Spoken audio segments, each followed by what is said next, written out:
કાર્યક્રમ બાબા સાહેબ આંબેડકરના નિર્વાણ દિન નિમિત્તે પણ નહીં થવા દઈએ। આ પ્રમાણેની ભારતીય જનતા પાર્ટીની ઓબીસી આદિવાસી દલિત સમાજની વિરુદ્ધની નીતિમાં આખા મહીસાગર જિલ્લાના સર્વ સમાજના લોકો પણ સમર્થનમાં છે। એટલે આ જાતિવાદી સરકાર અને જાતિવાદી અધિકારીઓને કોઈ પણ સંજોગોમાં સાંખી લેવાના નથી। મંત્રી કુબેર ડિંડોરનું કહેવું છે કે કોંગ્રેસ વ્યક્તિગત બાબતે સમાજ સાથે જોડી રહી છે। એમણે સાથે એવું પણ કીધું કે કોંગ્રેસ રાજકીય રોટલા શેકી રહી છે। કુબેર ડિંડોરમાં પાણી હોત તો એણે ભાજપના ઓબીસી અને દલિત નેતાઓને લઈને મુખ્યમંત્રી જોડે લઈને આની ધરપકડ કરાવવાની।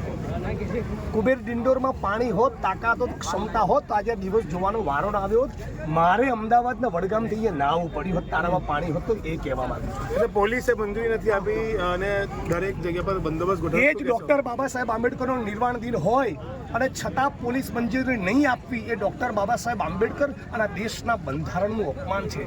આદિવાસી ઓબીસી દલિત સમાજના લોકો એ પોતાની હક અધિકારની પોતાના સ્વાભિમાનની વાત કરવા માટે એકત્રિત પણ ન થાય। આટલી બધી દમનકારી નીતિનું કારણ શું? અપમાન કર્યું છે દલિતોનું, આદિવાસીઓનું, નેહા કુમારી, તેની ધરપકડ કરો। શા માટે તમે એને પ્રોટેક્ટ કરી રહ્યા છો?